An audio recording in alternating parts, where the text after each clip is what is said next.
Bom dia, ouvintes. É muito bom estar aqui de novo com vocês. Espero que vocês tenham gostado dos últimos episódios. Hoje é o nosso primeiro episódio com um convidado especial, o Hugo. Ele é o fundador da A55, que é uma Venture Debt, uma plataforma de crédito para empresas de tecnologia, e também fundador do Tools for the Commons. Bem-vindos ao IPCast, é um espaço dedicado a novidades e debates sobre inovação em governança, Web3 e Startup Societies. Quero dar uma enorme boas-vindas para o Hugo, muito obrigada por estar aqui, Hugo. É sempre um prazer trocar ideia contigo, é sempre mind-blowing, a gente sai com muito tema para continuar pensando e refletindo depois, e eu espero que esse episódio seja mais um desses. E primeiro, acho que eu gostaria de, você se apresentar e daí já lascar a primeira pergunta também, que quando você começou a se interessar por assuntos de inovação em governança e talvez um pouco mais direcionado Network State. Obrigado, Luísa. Sempre um prazer. Obrigado, Seba, João. Sempre bom falar de Network Societies, Network States, inovações em governança. Estou me apresentando, Hugo, francês de sotaque e passaporte. Fiquei um tempinho na Espanha, estudei na Inglaterra. Estudei principalmente economia, finanças, filosofia, matemática, geopolítica também. Então, naturalmente, me interessei muito sempre nas questões mais de ciências, tecnologia, e acho que com isso conecto bem com matemática, que acho que conecta bem com tecnologia. E do outro lado, a parte mais das humanas, história, geopolítica, política, e isso é a conexão com governança, eu acho. Comecei a trabalhar com investimentos. Tive uma curta experiência no Itamaraty francês, nas relações exteriores para programas de colaboração na África. Foi bastante traumatizante, aliás. Depois, um ciclo de 5 ou 6 anos em investimentos, com fundos de investimentos americanos, em Nova York, trabalhando com investimentos em arbitragens de fusões e aquisições, com RJs também, o equivalente das recuperações judiciais, que elas chamam Chapter 11. Depois, em 2013, vim para o Brasil, para São Paulo, trabalhei novamente em investimentos, em algo que se chama PIPE, Private Investments in Public Equities. Na prática, é um private equity, mas para empresas listadas, e a tese era fomentar o mercado de capitais de empresas de médio porte listadas na Bolsa. E fiz isso para o Fundo Soberano da Noruega e para a Fundação Harvard, a Universidade de Harvard. A gente brinca muito no Brasil que tudo é um hedge fund, que Casas Bahia, na verdade, é um banco que ganha mais juros do que margem de geladeira. E os endowments americanos é isso também. Então, eles, ao invés de ter o front da geladeira, eles têm o front da educação, mas, na prática, Harvard, por exemplo, é um hedge e ganha mais dinheiro com o fundo deles do que com os tuition fees em Harvard. Então, toquei esses 2 mandatos. Inicialmente, Brasil, o mandato Brasil se estendeu para a América Latina e o mandato América Latina se estendeu para a Ásia do Sudeste também. Aí fiquei 3 anos entre Hong Kong e São Paulo para investir nessas empresas de médio porte, para esses fundos de pensão e fundos institucionais.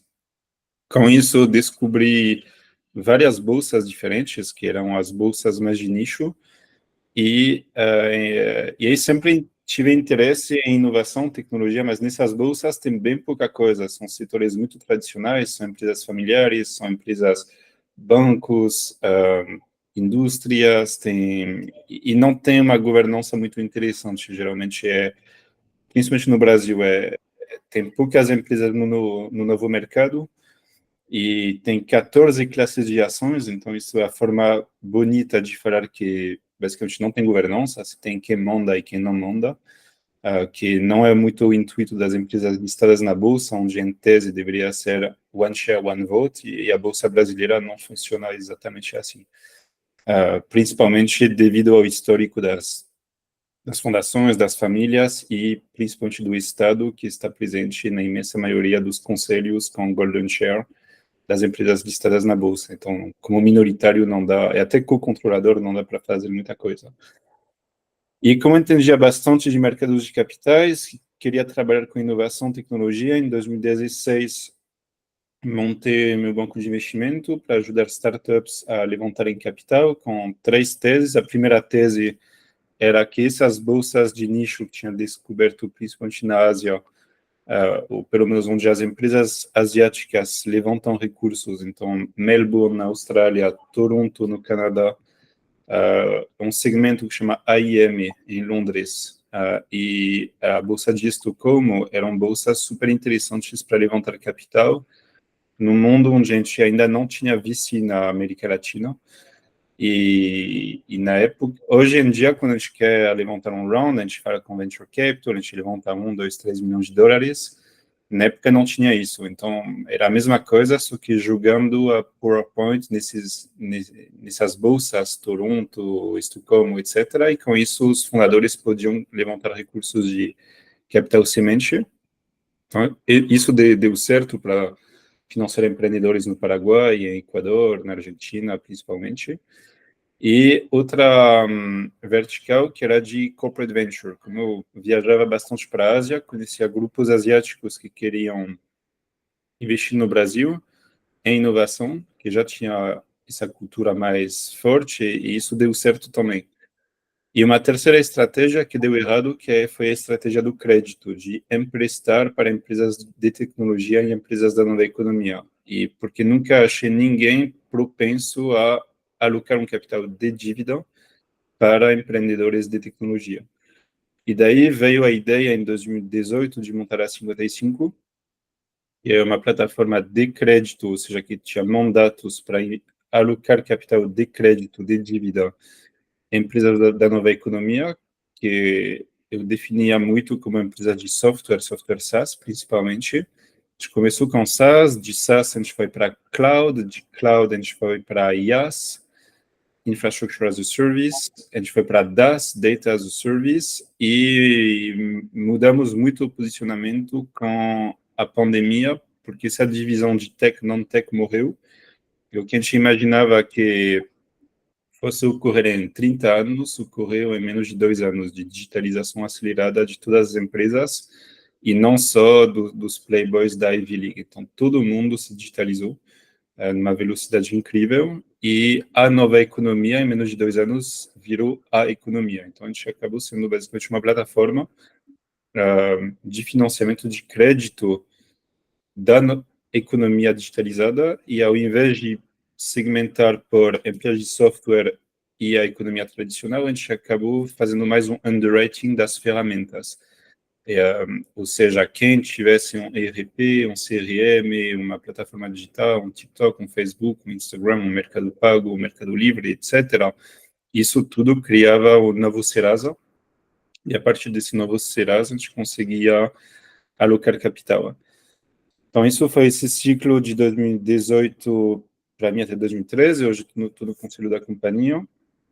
Passamos por fases de ups and downs, e venture capital, e juros altos, juros baixos, e o que mais me marcou, e acho que explicou essa transição para a governança, é a questão da interoperabilidade. Então, para mim, o grande takeaway da 55 não foi reinventar principalmente juros para PJs. Acho que para mim a grande sacada foi a interoperabilidade. E a interoperabilidade entre quê? Entre as regras da internet e outras regras convencionais. E as outras regras convencionais, elas foram inicialmente da CVM, ou seja, explicar para a CVM o que é um timestamp, o que é uma venda digital, o que é um registro, nem que seja centralizado, um registro centralizado de dados. Que isso tudo no mundo digital vale muito mais do que um registro do Detran, um registro de cartório de imóvel em termos de patrimônio, e mudar as leis de securitização na CVM para criar uma nova classe de ativo que fossem basicamente goodwill e recebíveis digitais e overhead digital e para poder distribuir isso no mercado de capitais. Então, acho que isso foi um primeiro movimento.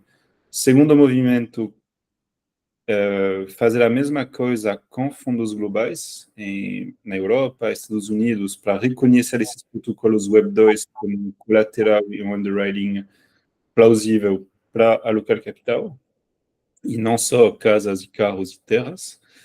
E terceiro capítulo, bancos de desenvolvimento. Então, trabalhamos com BNDES. Com BNDES, a gente também conseguiu convencer um fundo de Estado a alocar capital em empresas com esse novo tipo de colateral, timestamp, vida digital, etc., para as PMEs. Penúltimo capítulo, Banco Central, com dois programas que se chamam FGI e PEAC, que é durante o pico do Covid, quando as PMEs estavam com menos de 25 dias de caixa, sem Social Security, sem Universal Basic Income, e forçados a ficar em casa. Só que ficar em casa com Social Security da Europa é uma coisa, ganhando ainda R$ 4.500 por mês para ficar em casa, acho que é uma coisa. Ficar em casa sem Basic Income era a morte absoluta e total e programada de 1 milhão de milhões de PMEs, que é o que gira a economia no Brasil. Então, a gente fez uma parceria com o Banco Central, que imprimiu dinheiro para fazer os programas de resgate dentro do nosso protocolo, novamente Web 2, nesse momento.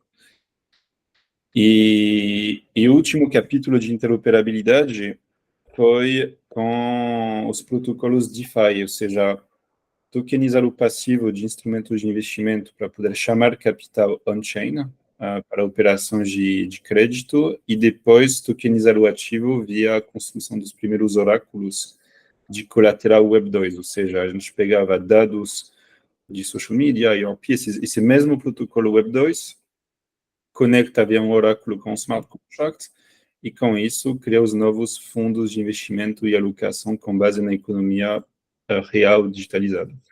Então, falei muito disso porque foram vários exemplos de interoperabilidade e essa engenharia é uma engenharia de governança, não é uma engenharia de ter principal mais juros, acho que não é uma engenharia de Wall Street, é uma engenharia de governança. E aí, entendendo isso, mas também numa empresa que nasceu e para fazer crédito, acho que já era muita inovação, né? Então, daí veio a ideia da Tools for the Commons para realmente criar uma empresa de governança, uma iniciativa de governança, entendendo que o maior valor que foi criado foi efetivamente de governança. E aí, quando eu entendi isso tudo, então, se a gente pegar um passo para trás, temos a Web 2. Web 2, as pessoas interagem via internet, elas podem editar e consultar dados e informações de um ecossistema peer-to-peer.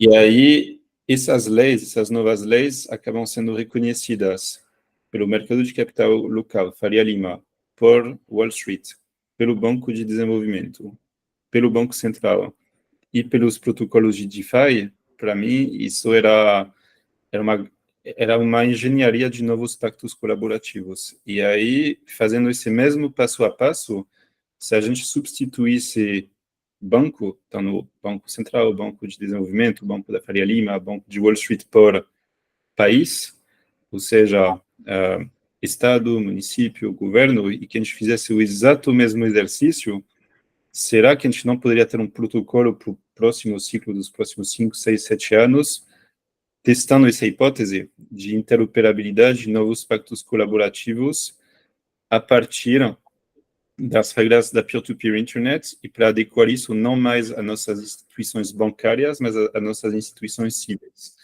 E isso é a tese da Tools for the Commons, é construir um protocolo de interoperabilidade de governança, um toolkit organizado em camadas para replicar exatamente esse passo a passo de interoperabilidade que já foi feito no Brasil e executado com o mercado financeiro, para fazer isso com o mercado civil, da cidadania e dos pactos colaborativos. Então, isso foi a transição toda, vários meses estudando esse mercado, fazia tempo que não estudava isso, acho que mais de 10 anos, muito provocado pela própria IPCity, chamava TNS Brasil, então os meetups nos fins de semana para discutir conceitos, teorias. E aí acho que como qualquer bom empreendedor, em algum momento tem que fazer um produto, tem que executar, né? Então aí estamos e então, isso foi a história e a conexão com novas governanças. Poxa, muito legal. Bom, novamente, cara, é um prazer ter você aqui. Valeu, galera que acompanha o IPCast. Antes de eu fazer a minha pergunta, hoje meu background é o Nighthawks, do pintor realista americano Edward Hopper, que viveu ali final do século XIX, início do XX. Cara, muito legal, assim, ver como que a sua trajetória te levou a esse insight, né, de que governança pode ser digital, né, lei pode ser código, e há como fazer essa interface com o que a gente pode chamar de instituições legadas, jurisdições legadas. A pergunta que eu sempre gosto de fazer para outros empreendedores é assim: qual que é a mudança que você quer ver no mundo? Então, assim, você se deu conta de que a gente pode fazer esse passo para a governança digital, entendeu? Mas fala para mim um pouquinho, tipo, a governança que nós temos hoje, as instituições que nós temos hoje, o sistema legado, tipo, o carimbo do cartório. Na sua visão, qual que é o problema desse sistema hoje que ele precisa, que nós precisamos construir algo diferente, que não é oposto, pode vir de encontro, trabalha junto, mas por que nós precisamos de algo diferente? O que não está funcionando hoje, no seu ver? Então, o mundo que eu gostaria de ver é um mundo de justiça e prosperidade. Então, é por isso que me interesso tanto com governança, porque se a gente é muito sério sobre a internet é uma ferramenta, na verdade parece uma ferramenta, mas é uma instituição, que a gente não enxerga ainda como uma instituição, do peer-to-peer, onde as pessoas elas conseguem se conectar entre si diretamente e que desintermedia, ou que tem o poder de desintermediação de todas as instituições que foram criadas até agora ou por corrupção ou por limitações ferramentais.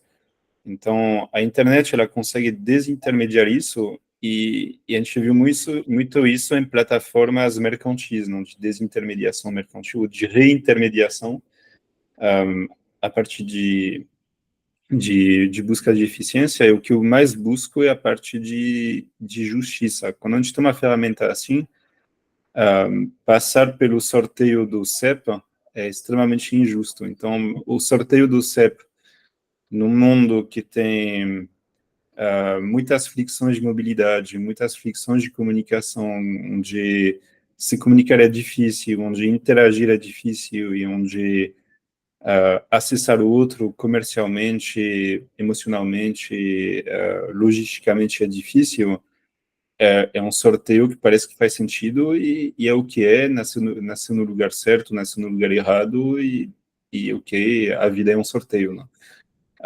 Eu acho que quando vem a internet, eu acho que a gente não pode ser sério sobre questões políticas, sobre questões de supostos direitos humanos, sobre questões de economia globalizada, ou sobre questões de peer-to-peer, se a gente não olha a internet como uma nova instituição para os novos pactos colaborativos. E principalmente sobre a capacidade de não fazer mais um Uber, mais um Airbnb, ou seja, mais uma solução mercantil. E quando eu falo mercantil, é no sentido de atacar apenas uma subvertical da colaboração. Mas eu acho que a gente tem a oportunidade de refazer o stack civil e o stack dos bens públicos. Então, quando a gente olha o stack civil e o stack de bens públicos, que é criar como se fosse um Netflix, ou seja, uma carteira ilimitada, que em tese o que um Estado faz, uma carteira ilimitada de acesso aos bens públicos, públicos no sentido de acessível para todos os membros de uma comunidade, e que a gente consegue fazer isso numa modalidade Internet First, ou seja, tendo acesso à internet e um opt-in na comunidade, a gente consegue abrir espaço para várias utilidades públicas, entre elas liberdade econômica, liberdade financeira, liberdade de mobilidade, liberdade de conhecimento, direito de acessar a internet, saúde, educação, isso é uma coisa que hoje é possível. Se a gente simplesmente fizesse um bundle das startups que oferecem isso, que a gente criasse um novo cartão, que ao invés de ser um cartão SUS, um passaporte brasileiro, que isso fosse um cartão comunidade, que funcionasse como um passaporte, funcionasse como uma junta comercial, funcionasse como uma wallet, como uma conta bancária, e como um diploma de Harvard ao mesmo tempo, eu acho que a gente conseguiria ter muito mais acessos. E acho que isso, por um lado, não está acontecendo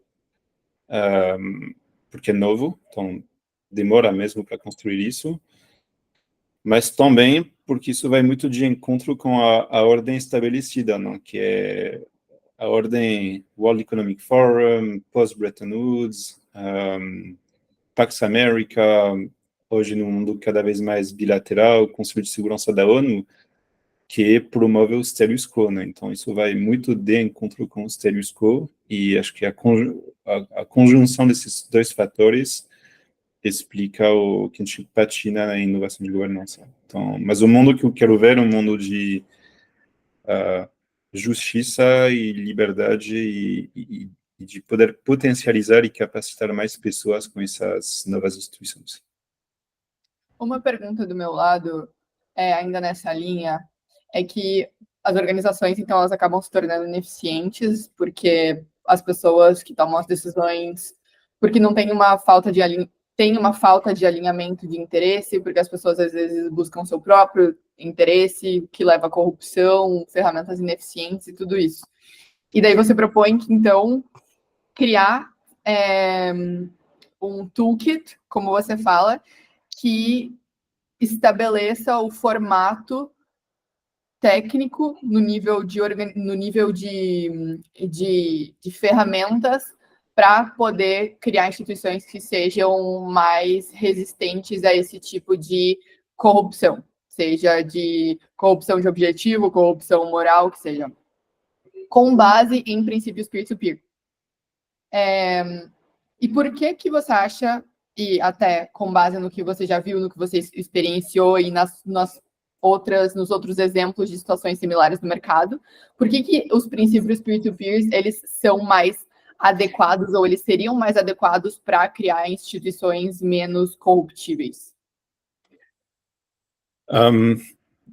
Acho que, na verdade, acho que eu estou mais focado em soberania do que em corrupção. Acho que a transparência que algumas ferramentas do tipo blockchain promovem, eu acho que isso resolve bastante a corrupção. Então, acho que e a corrupção, ela pode acontecer, ela sempre acontece, na verdade. Então, quem tem muito poder tende a abusar desse poder, e acho que vai ter organizações mais ou menos corruptas. Mas isso pode não ser um problema, pode ser um problema se os próprios usuários percebem isso e que eles percebem isso como um problema mesmo. Então, acho que o direito de exit, junto com a transparência, para mim, isso resolve a questão de corrupção, porque está corrupto, e pior ainda, está corrupto, isso atrapalha os membros, não tem nem como resolver, pior das hipóteses, se sai. E aí, quem ficar é quem estiver confortável com isso.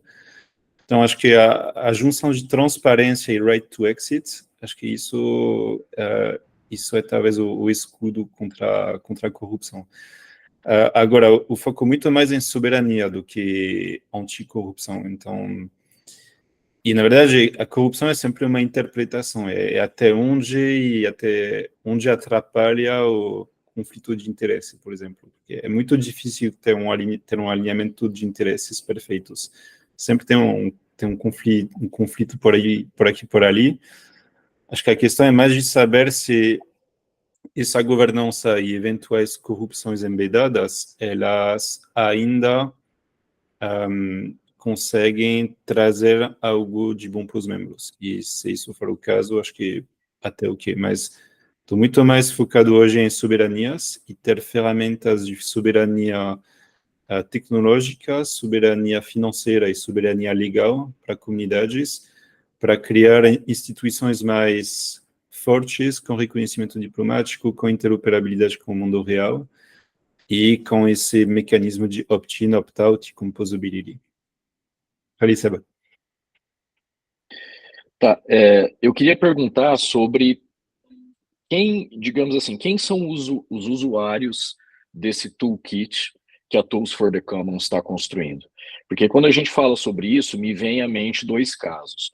O primeiro seria, eu faço parte do governo de uma Estônia da vida, um país uma Palau, por exemplo, um país que quer se reinventar digitalmente, que enxerga que isso é necessário, não sabe como fazê-lo e precisa de ferramentas para auxiliar nesse processo de digitalizar sua governança, tornar ela mais disponível, mas é um movimento institucional, né? Tipo, eu, governo, entre aspas, né, governo desse país que quer se digitalizar, quer se modernizar, uso esse toolkit da Tools for the Commons. Esse seria o primeiro caso que eu pensei.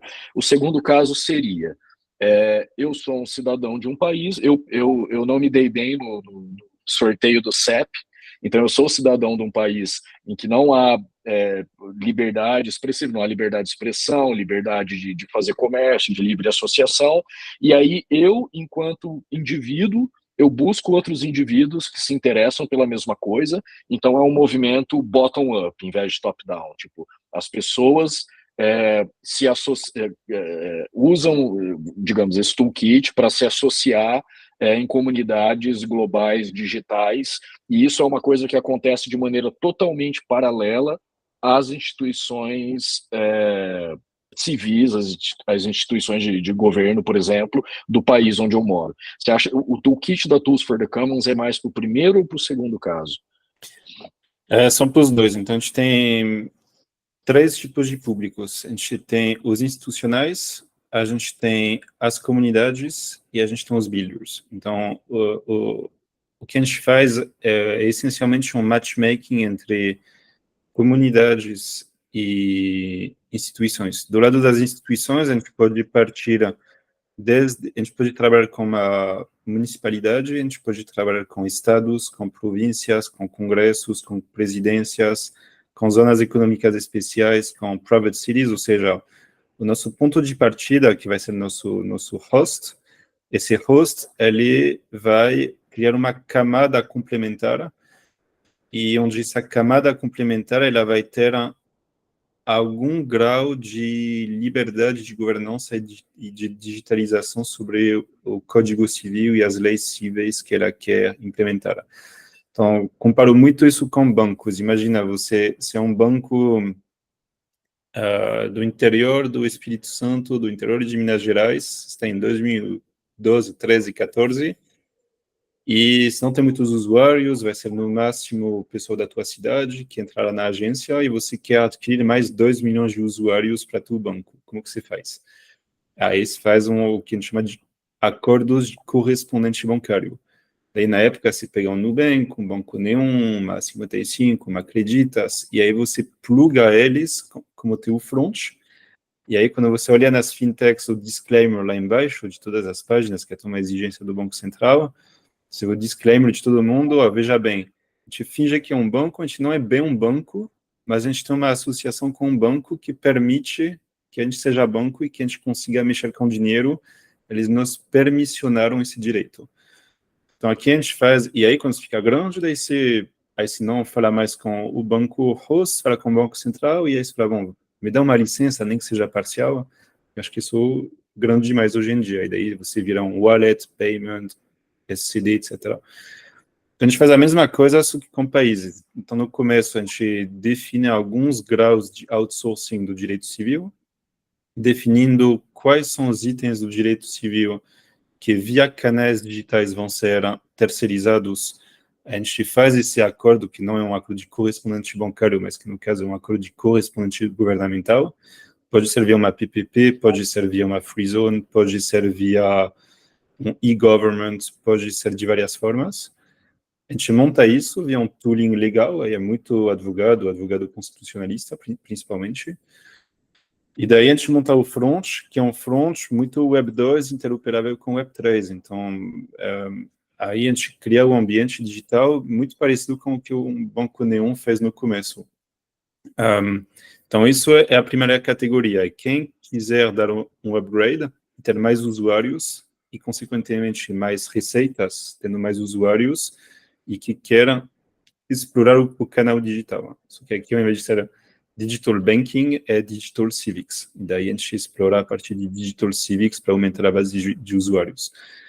E aí, do outro lado, a gente tem as comunidades. Então, pode ser desde uma comunidade muito pequena, pode ser uma pessoa só. Então, eu sou uma MEI, aí quero tirar minha MEI do Brasil e quero ter ela numa Special Zone. Pode ser uma empresa, pode ser uma cooperativa. A gente está trabalhando cada vez mais com cooperativas, para falar que pode ir muito além do crédito do agro, você pode ter uma cooperativa social, onde você tem todas as public utilities, pode ser diplomaticamente reconhecidas, você pode ter uma associação, pode ter uma DAO, então tipicamente a gente cria organizações programáveis para essas comunidades e a gente hospeda elas dentro dessas zonas de direito especial que a gente constrói.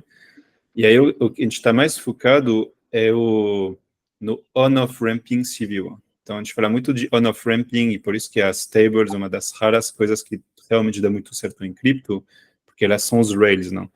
E aí, para aumentar a adoção cripto, a gente precisa dos rails. Então, você tem duas táticas. Ou você espera que todo mundo nasça fluente em Web3, e aí você vai ter um user onboarding do Web3 para Web3, e aí você vai do Web3 tradicional para o Web3 Network State, que é talvez 1% do teu mercado endereçável, ou você foca mais no 99% do mercado endereçável, que são pessoas comuns, e aí você precisa de outros rails. E aí, se você não aposta no rail Web3 native, você tem que apostar no rail Estado-nação e Internet Web 2 para ter esse rail. E aí a gente cria não um on-off-ramp financeiro, mas um on-off-ramp civil via esses acordos de correspondentes governamentais e essas zonas especiais que a gente monta para on-rampar civilmente as pessoas e as organizações. E aí, finalmente, a gente tem os builders, então é muito colaborativo, a gente colabora, inclusive, com alguns de vocês. E o objetivo com os builders é vamos construir em conjunto. Então, tentar adotar muito cedo os mesmos padrões de ID, de tags, de crypto, de payment, de invoice, de plano de saúde, de UBI, etc. E aí, para poder plugar e interconectar as soluções já nos primeiros passos do protocolo. Então, isso são nossos grupos de stakeholders. Irado, Bem super. legal.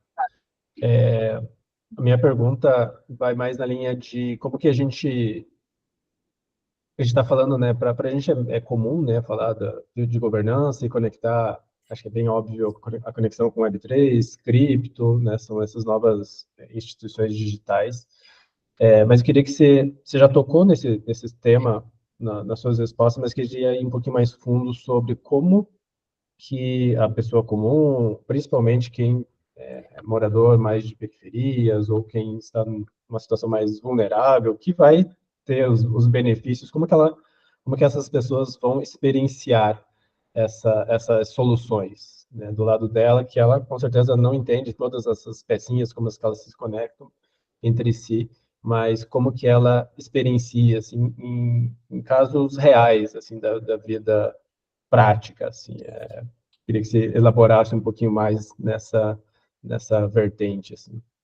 Sim, claro. Então, por coincidência, apesar de ter um time muito forte na América Latina, o primeiro caso de uso está sendo na África do Leste hoje, que é caso de uso full stack, que é via uma aliança que a gente tem com uma holding de public goods que chama Our World, hospedada em Mauritius, mas que tem fisicamente presente em Zanzibar, que é uma república autônoma da Tanzânia. E eles fecharam um acordo grande, soberano, com Zanzibar e com a Tanzânia também, para criar uma jurisdição especial para o direito civil digital. Então, tem uma autoridade que se chama AFIA, que é a autoridade dos investimentos cross-border, e que cortou em 6 capítulos os tipos de investimentos cross-border que Zanzibar podia ter. Entre eles tem logística, tem real estate, tem turismo, tem infraestrutura, tem recursos naturais e tem a parte digital. Então, para a parte digital, cada um pode criar zonas econômicas especiais dentro dessas verticais. Então, já existe uma zona econômica especial para real estate, que foi a primeira que foi construída em Fumbatown, e aí existe outra zona econômica especial, digital, no capítulo digital, que foi abraçada por essa holding que chama A-World, e essa zona especial, ela tem alçadas e prerrogativas especiais sobre o direito civil para bens ativos, serviços e produtos digitais, digitalizados ou digitalizáveis. Ou seja, tudo que é e-commerce, cripto, tokens, NFT, infoproduto, etc., isso tudo pode rodar com uma jurisdição especial dentro da Free Zone, e a World, ou a PPP que a World montou, é o regulador como holding company. E abaixo dessa holding company podem ter OPCO, Operating Companies, e os suboperadores. Da mesma forma que, por exemplo, no mercado de gestão de ativos, às vezes tem um fundo, e aí o fundo ele contrata um operador do fundo, e esse fundinho ele roda as creditas e no bem da vida, pelo menos no começo. Então aqui é a mesma coisa, eles montaram toda a casca, e aí a casca aponta o operador dessa free zone. Então a gente teve a oportunidade e o privilégio de poder construir essa operação como arquiteto mesmo de produto, e a gente está montando isso em microserviços. Então, o objetivo é montar o stack de produto mesmo, de product management, de go-to-market, para poder ter três grandes grupos. A gente vai focar muito em nomades digitais, empreendedores de Web3 e diásporas e refugiados modernos. Então, pessoas que estão passando por fragmentos institucionais, sendo power users ou powerless. Essas são as populações que a gente vai procurar. E a gente vai oferecer principalmente liberdade econômica e liberdade financeira no primeiro momento, ou seja, capacidade de abrir empresas, capacidade de transacionar em cripto, ou em fiat, ou em stable, e a gente vai dar também um pacote internet, uma garantia de uma infra digital muito potente. E por quê? Porque essa zona ela roda numa DePIN, que é uma Decentralized Physical Infrastructure Network, que é uma internet distribuída e bastante competitiva. Então, quando a gente fala em cloud countries, a soberania ela não vem de maps, printers and guns. A soberania ela vem de compute, storage, network access, crypto, software e smart contract. Então, você tem que ter esse stack de soberania, não é só sobre ter um acordo soberano, mas é garantir que você vai ter uma internet funcional, como se fosse uma Starlink embedada na parte de network, que você vai ter uma AWS distribuída para ter um storage capacity grande, que você vai ter uma NVIDIA embarcada distribuída com Decentralized Compute, e com isso se garante que você vai ter muita conectividade, muita capacidade computacional, que você vai poder rodar AI, que você vai poder rodar software à vontade na Free Zone, e isso tudo vem como um public good. Então, a gente tem esses dois grandes pacotes de public good. Internet como um public good, e liberdade econômica e financeira como outro grande public goods que se juntam aí, e com isso você pode montar sua empresa, criar filial, holding, digital twin, e operar on steroid tua atividade digital com base nessas duas infraestruturas digitais. E aí a gente oferece isso foi muito pensado para a África, mas vale, acho que para muitos países do mundo. Na África, 80% dos países têm restrições cambiais, você não consegue tirar o dinheiro de lá, e não é a Argentina que você pode tirar $30 mil por dia, em vários você não pode tirar nada, zero, assim, é proibido tirar dinheiro do país. 2, muitos têm impostos, principalmente para importação e exportação, que podem ir a 50%. 3, abrir uma empresa na média na África é 1 ano de prazo e 1 ano de salário.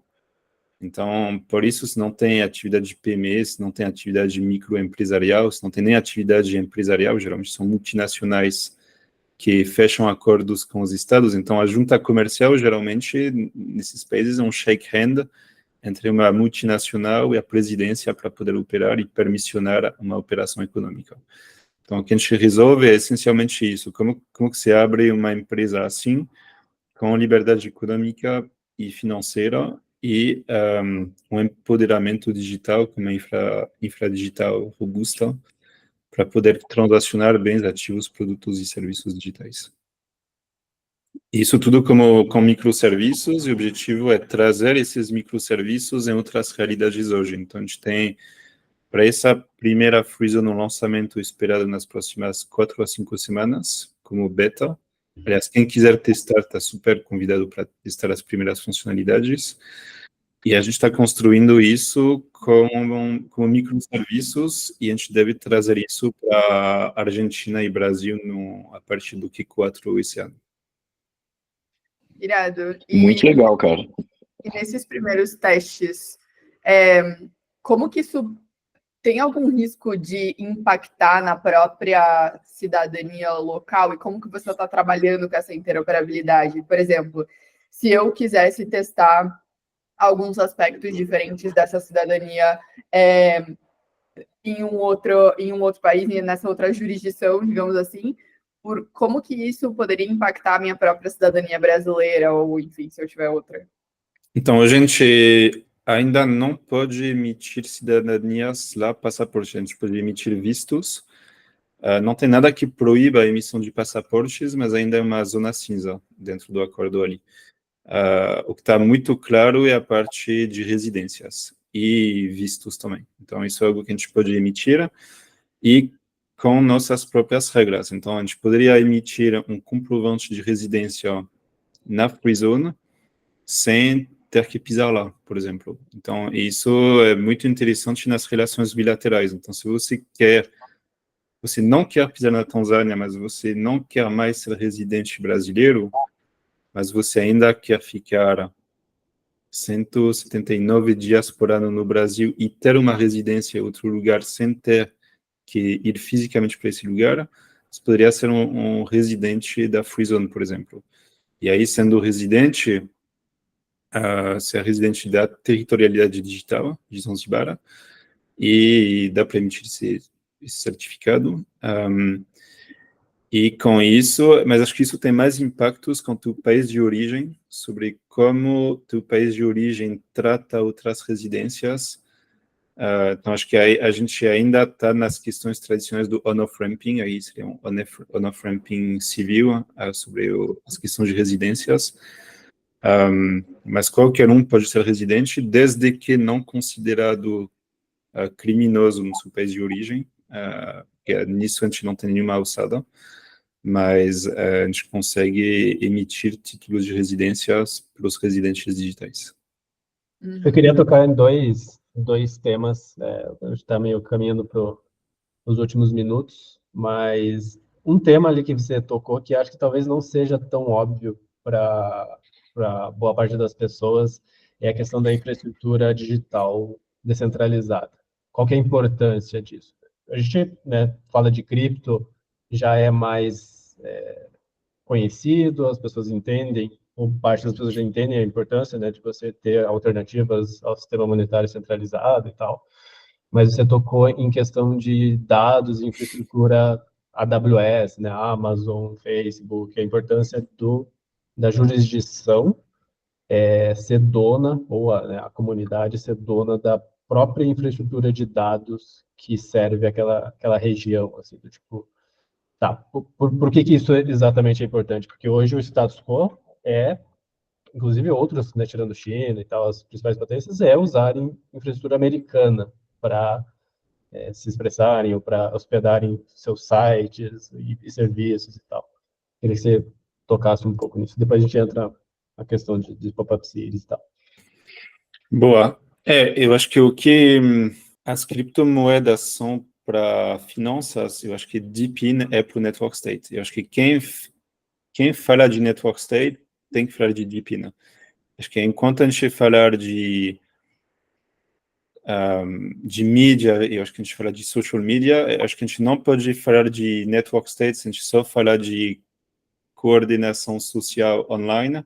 E acho que a gente não pode falar de network state se a gente se limita só à coordenação financeira. E acho que a diferença entre uma Farcaster e uma Bitcoin e um network state é DePIN. Então, para mim, DePIN, na verdade, é só sobre network state. Network state é só sobre DePIN. Em cima disso, você pode ter outros layers. Então, você pode ter um layer de mídia descentralizada, de finanças descentralizadas. Mas, para mim, isso são mais DApps ou embedded apps que podem rodar no network state. Mas quando a gente vê a definição do network state, e principalmente, então, highly aligned community with the capacity for collective action that crowdfunds territory over the world and ultimately gains diplomatic recognition from pre-existing states. Se a gente quer uma soberania de um cloud country, é uma soberania do cloud. E, então, que é a primeira frase, não? Tipo, highly aligned online community. Soberano. Como que você quer ser soberano online? Você tem que ter sua própria internet. E aí, no final, se você quer crowdfund territories, tem que conectar o mundo físico. E para ter isso, você precisa de tokenização de ativos reais, você precisa conectar tua infra física, energética, tuas terras, teus data centers. Você tem que conectar o grid, tuas cidades, tuas smart cities, tem que conectar isso com o smart contract, que precisa ser soberano, não? E aí, depois tem que ter o reconhecimento diplomático, e aí você tem que fazer o direito constitucional, etc. Então, quando você pensa em toolkit para realmente executar isso, é sobre DePIN, não é sobre mídia ou finanças descentralizadas. Então, para ter DePIN, para realmente ter essa parte do playbook, você tem que ter soberania, e aí quando a gente pensa na soberania do network, principalmente se livrar dos países, dos estados, porque hoje se tem, tipicamente, antenas e fibras que são reguladas por um Anatel da vida, que é basicamente um botão vermelho, que será no Brasil, STJ, aperta o botão e já era.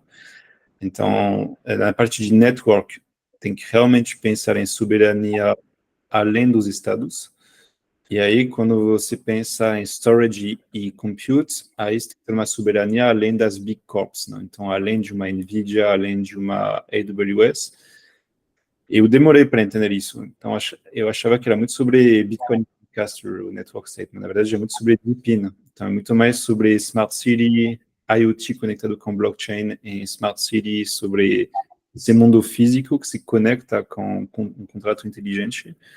E hoje existem ferramentas que se consegue bundle, é super interessante para quem gosta de infra. Tem soluções como Helium, como Threefold, tem gerações distribuídas on-chain também, tem Connected IoT com blockchains para smart cities, para segurança, etc. E isso, para mim, é realmente a infra do network state, e até diria que network state é só sobre isso. Porque o resto são outras camadas de decentralized media, decentralized finance, que já foram criadas, mas onde isso se diferencia, acho que é nessas soluções. Tem várias camadas. Isso é bem complexo de resolver, porque, primeiro, tecnicamente falando, né, se criar algo como a Threefold, que descentraliza, tipo, tem um desafio tecnológico razoável, assim, para você ganhar escala e tal, mas é fundamental.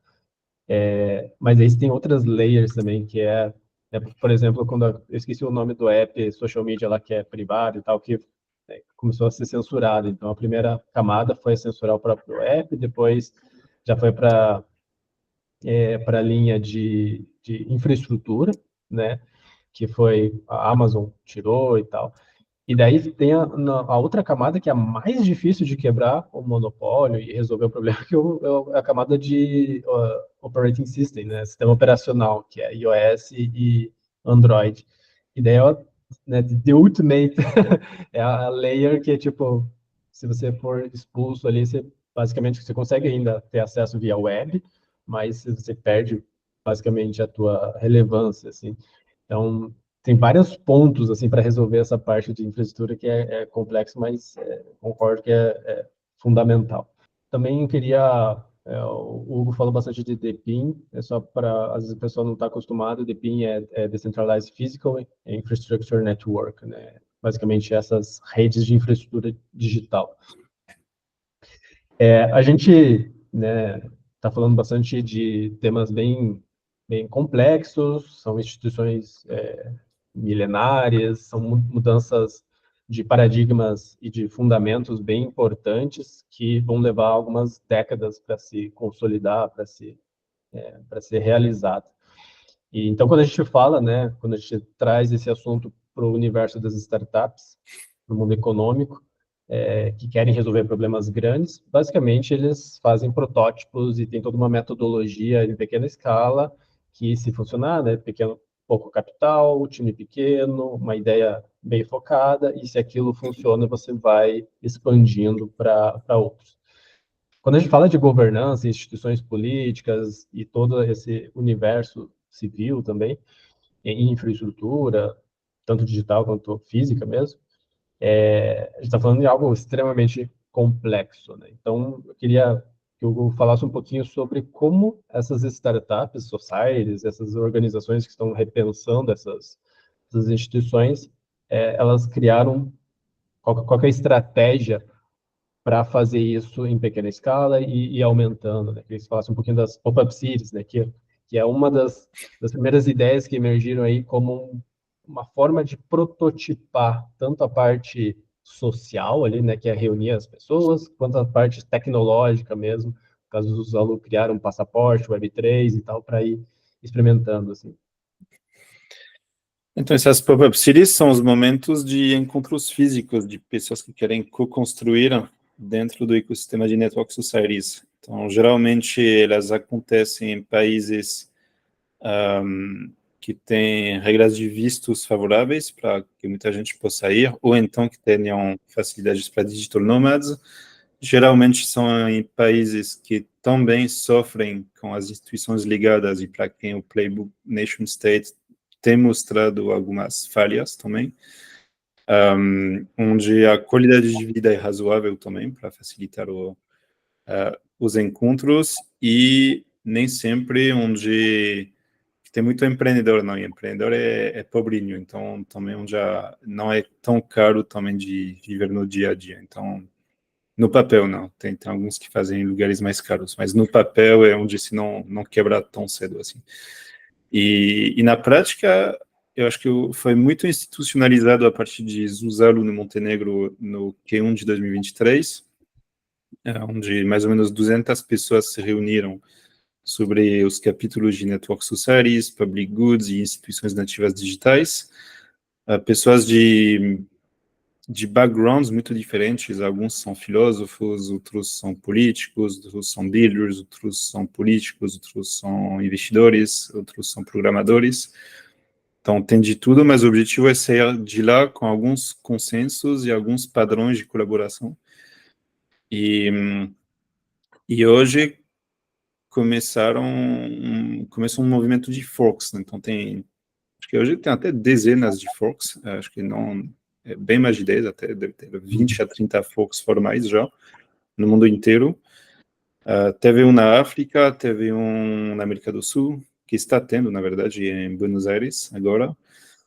Vai ter na Tailândia, vai ter no Vietnã, teve um recentemente, está tendo na Geórgia também.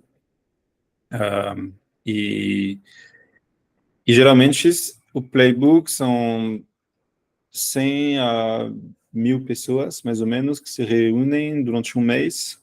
Teve Vitália também, né, em Honduras. E aí tem os capítulos frequentes, privacidade, colaboração, instituições nativas digitais, public goods, cripto, network states, ou seja, é o futuro da colaboração e o futuro das instituições. Num viés de... E uma vertente forte de biotech também, né? É bem recorrente. Tem, mas acho que isso é mais um feature, porque é um feature que pegou mais, então eu acho que vai ser mais recorrente, mas eu acho, porque é onde a regulação atrapalha bastante em algumas jurisdições, mas eu acho que vão surgir pop-up cities fortes em mídia, em educação, em sustentabilidade, por exemplo. Nisso daí estou até trabalhando nessas questões, em urbanismo. Então, acho que... Inclusive, vai ter o Network School, que vai ser... Vai ter a Network School, exatamente. Então, para mim, Biotech foi mais um first mover do que algo estrutural Uhum. nesse movimento. Concordo. Então sim, recomendo, é legal, acho que primeiro se encontra pessoas muito legais, que pensam igual também, e acho que os dois são importantes até, falar com muitas pessoas que pensam diferentes e muitas pessoas que pensam iguais também, e juntar isso sempre acho bem rico. E tem um viés de builder também, então são pessoas que estão a fim de construir e não só reclamar, então isso é legal. E então eu recomendo, você poderia ficar o ano inteiro só ficando em pop-up cities. Então, acho que para quem tem como viajar e gosta dessa indústria, eu recomendo. Acho que também tem que ter a logística e o planejamento para isso.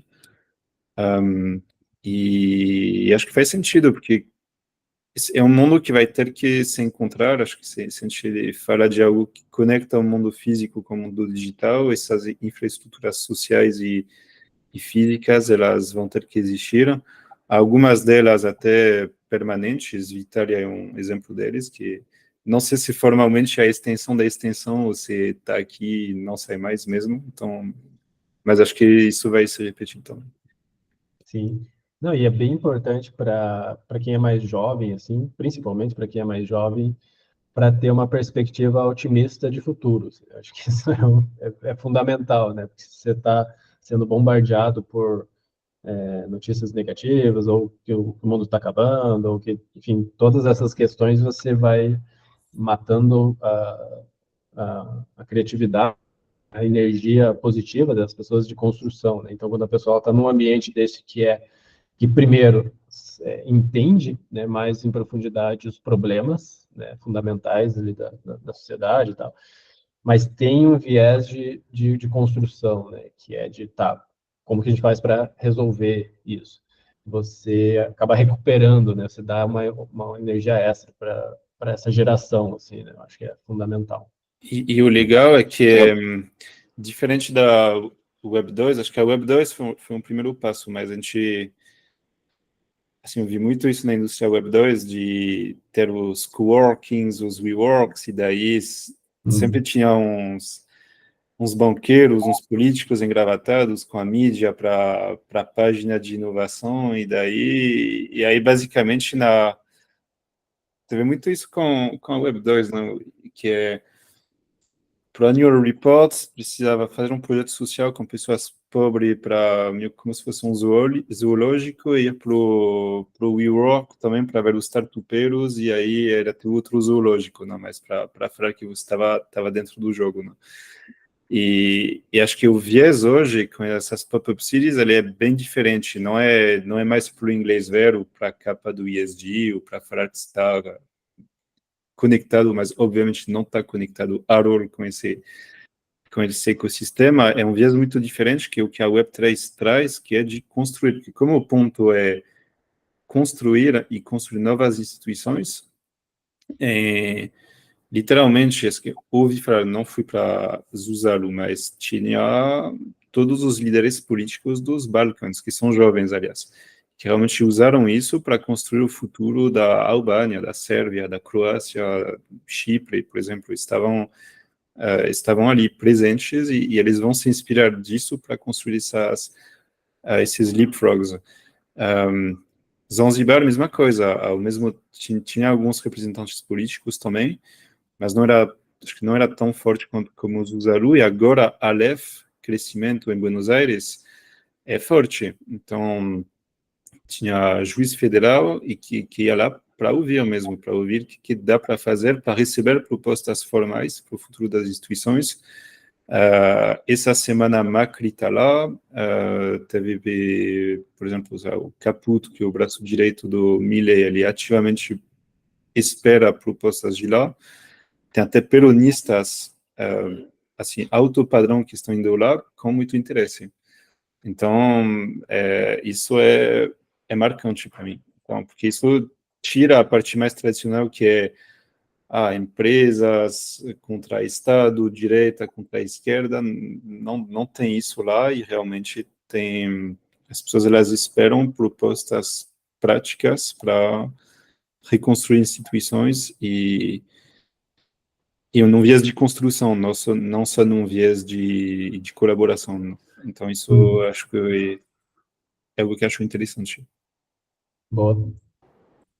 Interessante mesmo. Esse movimento de criação de novas zonas e estruturas que fogem do Estado, como a gente conhece hoje, vem acontecendo já há um tempo, mas hoje está mais potencializado com o uso dessas novas tecnologias, principalmente descentralizadas, né? Você mencionou muito o Web3 e como os princípios de Web3 e princípios peer-to-peer colaboram na criação dessas instituições.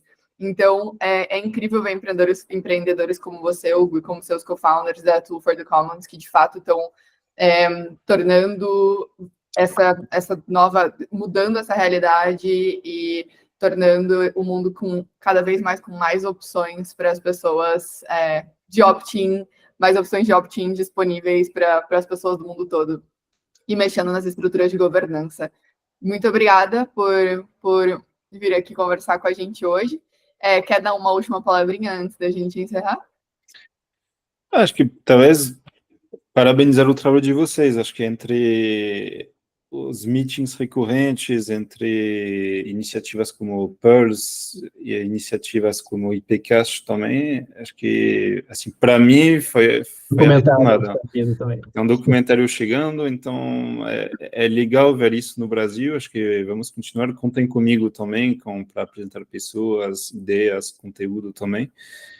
E acho que eu recomendo, quem gostar de política, mas quer fazer política de outra forma, quem gosta de empreender, pode até ser para boostar o ego, porque acho que empreender em startup societies é legal para o ego, porque você consegue enxergar um impacto muito grande, para na prática criar muito valor e riquezas compartilhadas é muito legal também. Então, incentivo quem gosta de empreender politicamente, ou economicamente, ou socialmente, tecnologicamente, de olhar isso com carinho. E tem muitos recursos na IP para apoiar com isso. Então, parabéns para a iniciativa. Boa. Muito obrigado, obrigado. Hugo. Valeu pelo tempo aí, pela disponibilidade. E tamo junto. Valeu mesmo. Tamo junto. Valeu, Tchau. obrigado, Hugo. Obrigado, galera. Valeu. Valeu.